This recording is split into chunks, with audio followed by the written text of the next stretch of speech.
Okay, so then we have the accept operator. So basically, what is the use of the accept operator? So accept operator in SQL Server is used to return unique rows from the left query which isn't present in the right query result. Okay. So now we will be discussing SQL accept operator. So accept operator, what does accept operator do? Okay. So let's say we want to use मकसद हम चाहते हैं कि हमारे पास unique रोज आए left query से which isn't present in the right query result, यानी ऐसा कह सकते हो कि जो हमारा जो यहाँ पर लेट्स से कि एक्सेप्ट ऑपरेटर है, ठीक है, वो क्या करेगा, लेट्स से ये this is the same table that we have used, ठीक है, यानी ये वाला जो टेबल है ये हमने कहाँ यूज किया था, अभी बनाया था, ठीक है, जब हम यूनियन और यूनियन ऑल को यूज कर रहे थे, this is the same table, ठीक है। So now in order to use the query, let's move towards this, ठीक है, और ये हमारे पास इस क्यूरी को मैं यहाँ से हटा देता हूँ। So let's copy this one और यहाँ पर आके मैं इसको कॉपी करता हूँ। सो अभी हम क्या कर रहे हैं, आईडी, नेम, जेंडर और डिपार्टमेंट एम्प्लॉय पाकिस्तान के टेबल से ला रहे हैं और उसको बोल रहे हैं कि भाई यहाँ पर यहाँ है एम्प्लॉय यूके से। सो फर्स्ट ऑफ ऑल मैं पहले आपको जो है ना वो एम्प्लॉय पाकिस्तान का टेबल दिखाता हूँ। सो और यहाँ पे मैं अभी एक्सेप्ट को भी हटाता हूँ, ठीक है, तो अभी मैं इन दोनों को एक साथ रन करता हूँ।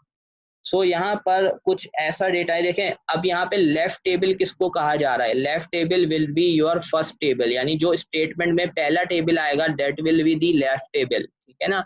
मतलब लेफ्ट टेबल किसको कहा जा रहा है, जो सबसे पहले आप लिखेंगे, यानी जो पहली सिलेक्ट स्टेटमेंट में टेबल यूज हुआ है that will be your left table and this will be your right table, ठीक है। तो अब अगर हम डेफिनेशन की तरफ आते हैं तो what is definition is saying, तो डेफिनेशन ये कह रही है कि आपके पास except operator will use return unique rows from the left query, यानी लेफ्ट वाले टेबल से यूनिक रोज आपको दिखेंगी जो कि राइट वाले क्यूरी रिजल्ट में मौजूद नहीं है। सो अब इसका मतलब क्या है, सो अगर आप यहाँ पर देखो तो यहाँ पर हमारे पास एक है शाहिद, ठीक है, तो शाहिद जो है वो यूके के अंदर नहीं है, सही है। तो यूनिक का मतलब क्या है, जो कि दोनों में सेम ना हो, लेकिन कौन से टेबल से, लेफ्ट के टेबल से। तो अगर हम लेफ्ट के टेबल से देखें, यानी जो हमारा पहला वाला टेबल है उसके अंदर हमारे पास असद भी मौजूद है, सेकंड वाले टेबल के अंदर भी असद मौजूद है, ठीक है, और आपके पास यहाँ पर आप देख सकते हो यहाँ पर खालिद भी मौजूद है, ठीक है। तो लेट्स रन दिस और फिर हम इसको समझते हैं, ठीक है। मैं यहाँ पर एक्सेप्ट को रन करता हूँ और एग्जीक्यूट करता हूँ, so we will get this only, ठीक है, यानी हमारे पास यहाँ पर सिर्फ ये यूनिक रिकॉर्ड आएगा और ये यूनिक रिकॉर्ड कौन से टेबल से आ रहा है, this is coming from the employee Pakistan table, ठीक है, यानी ये सारा रिकॉर्ड कौन से टेबल का है, ये एम्प्लॉय पाकिस्तान के टेबल का है, ठीक है।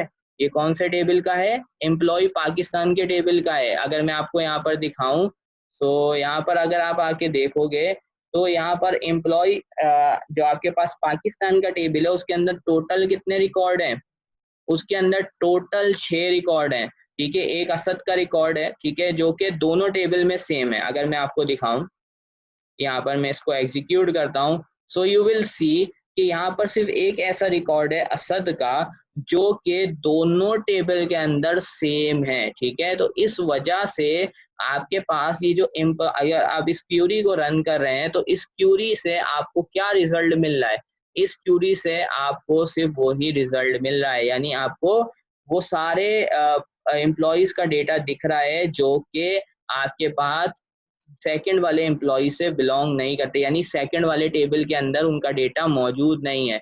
तो वो यूनिक रोज जो कि बिलोंग करती हैं फर्स्ट टेबल से, यानी पाकिस्तान के टेबल से एम्प्लॉय, और जो कि यहाँ पर रिपीट नहीं हो रही, तो उनका डेटा सिर्फ आपके पास शो होगा। अगर आप इसको फोकस करें तो यहाँ पर हमारे पास हमारा जो छठा एम्प्लॉय है, सिक्स्थ एम्प्लॉय है, वो शो नहीं हो रहा। वो सिक्स्थ एम्प्लॉय इसलिए शो नहीं हो रहा क्योंकि उसका रिकॉर्ड एम्प्लॉय पाकिस्तान में भी मौजूद है और एम्प्लॉय यूके में मौजूद है, जिसकी वजह से वो जो डेटा है वो यूनिक नहीं रहा, ठीक है। और हमारे पास बाय डेफिनेशन हमने ये पढ़ा है कि एक्सेप्ट ऑपरेटर क्या कहता है, एक्सेप्ट ऑपरेटर ये कहता है कि हमारे पास सिर्फ क्या होगा, हमारे पास जो है वो सिर्फ यहाँ वाला जो रिजल्ट है, कौन सा रिजल्ट, मतलब जो लेफ्ट टेबल का रिजल्ट है वो ही यहाँ पर डिस्प्ले होगा। तो ये सो नाउ अगर आप चाहते हो कि भाई लेट्स से कि अब आप चाहते हो कि भाई मैंने एम्प्लॉय पाकिस्तान के वो कॉलम्स देख लिए, आप चाहते हो भाई मुझे यूके के सारे डेटा दिखे, ठीक है, तो फिर आप करोगे यहाँ पे यूके पास कर दोगे और यहाँ पर सेकेंडली क्या पास कर दोगे, पाकिस्तान पास कर दोगे।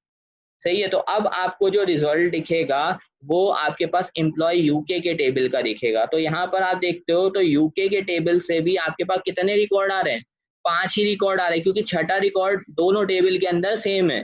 तो जब दोनों टेबल के अंदर सेम है, वो यूनिक नहीं है, तो जिसकी वजह से आपके पास वो डुप्लीकेट रिकॉर्ड है, तो जिसकी वजह से आपके पास वो रिजल्ट सेट में शो नहीं हो रहा, क्योंकि अब हमने रिजल्ट सेट के अंदर क्या पास किया था, हमने एम्प्लॉय यूके वाला टेबल यूज किया पहले, तो इस वजह से वो अब हमारा बन गया लेफ्ट टेबल, और ये हमारा एम्प्लॉय पाकिस्तान वाला जो टेबल है ये बन गया अब हमारा राइट टेबल।